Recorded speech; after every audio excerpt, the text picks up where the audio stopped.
दोस्तों, जब भी हम दिल्ली का नाम लेते हैं तो हमारे मन में क्या आता है? लाल किला, चांदनी चौक का भीड़, इतिहास। लेकिन इन सब के बीच एक ऐसी जगह है जो सिर्फ दिखाई नहीं देती बल्कि महसूस होती है। वो जगह है जामा मस्जिद।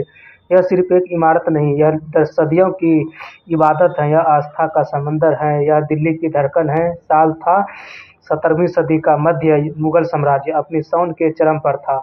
दिल्ली को नई राजधानी बनाया गया था, शाहनाबाद।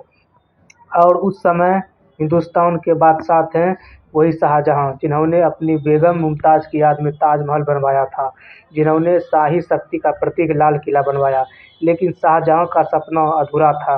वे चाहते तो एक ऐसी मस्जिद जो न सिर्फ इबादत की थी जगह बल्कि मुगल सल्तनत की आध्यात्मिक ताकत का प्रतीक बने। और तब शुरू हुआ निर्माण 1650 ईस्वी में। सोचिए भाई, ना मशीनें ना आधुनिक तकनीक, करीब 5,000 कारीगर, पत्थर ढोते हुए मजदूर, नक्काशी करते शिल्पकार, दिन रात मेहनत और 6 साल लगातार काम। तब जाकर 1656 में बनकर तैयार हुई मस्जिद ए जहां नुमा, मतलब दुनिया को दिखाने वाली मस्जिद। और सच में जब यह बनी तो दुनिया ने इसे देखा और दंग रह गई। जामा मस्जिद लाल बलुआ पत्थर और सफ़ेद संगमरमर से बनी है। इसके 3 विशाल गुंबद, 2 40 मीटर ऊंची मीनारें। जब आप इसकी सीढ़ियां चढ़ते हैं तो ऐसा लगता है जैसे आप समय में पीछे जा रहे हो। इसका विशाल आंगन जहां एक साथ लगभग 25,000 लोग नमाज अदा कर सकते हैं। मीनार पर चढ़कर जब पुरानी दिल्ली को देखते हैं तो नीचे की भुखती दुनिया और ऊपर का सुकून दोनों का फ़र्क साफ महसूस होता है। जब कहानी मोड़ लेती है साल 1857, भारत की पहली आज़ादी की लड़ाई। जब अंग्रेज़ों ने दिल्ली पर कब्ज़ा किया तो जामा मस्जिद को बंद कर दिया गया था। जहां अजान गूंजती थी, वहां अंग्रेज़ी फ़ौज के जूते गूंजने लगे। कुछ समय के लिए इसे सैनिक छावनी बना दिया गया। सोचिए, एक इबादतगाह जहां सिर झुकते थे, वहां अब बंदूकें रखी जा रही थी। लेकिन जनता चुप नहीं रही। आवाज़ उठी, विरोध हुआ और आखिरकार मस्जिद वापस लोगों को सौंप दी गई। यह सिर्फ इबादत की वापसी नहीं थी, यह आस्था की जीत थी।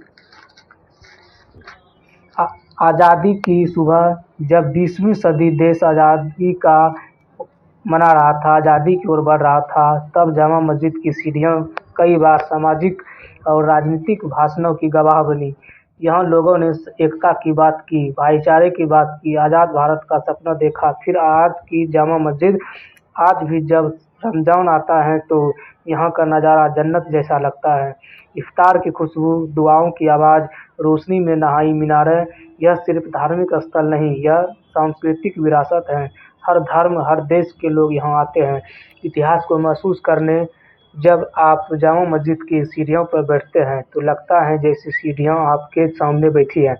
इन दीवारों ने मुगलों की शान देखी, अंग्रेज़ों का अत्याचार देखा, आज़ादी का सूरज देखा। यह पत्थर नहीं बोलते, लेकिन इनकी खामोशी बहुत कुछ कहती है, बयां करती है। इस मस्जिद की अंतिम संदेश यही है। दोस्तों, दिल्ली में बहुत सी इमारतें हैं, लेकिन जामा मस्जिद एक एहसास है। यह हमें सिखाती है कि वक्त बदलता है, हुकूमतें बदलती हैं, लेकिन आस्था अमर रहती है। अगर आप कभी दिल्ली जाएं तो यहाँ ज़रूर जाएं, सीढ़ियों पर बैठें, आसमान की तरफ देखें और महसूस करें कि जब सिर्फ एक मस्जिद में नहीं बल्कि सीढ़ियों की कहानी के बीच बैठे हैं। आज भी जब जामा मस्जिद में अजान गूंजती है तो दिल में सुकून और चेहरे पर मुस्कान आ जाती है। यह सिर्फ इबादत की जगह नहीं है बल्कि खुशी, उम्मीद और एकता का एहसास है। दिल इतिहास की ये कहानी यहीं ख़त्म नहीं होती, क्योंकि जामा मस्जिद आज भी हर दिल में ज़िंदा है। तो दोस्तों, आपको यह कैसा लगा और अगले किस टॉपिक पर हम वीडियो बनाएं, आप लोग कमेंट में बता सकते हैं। धन्यवाद।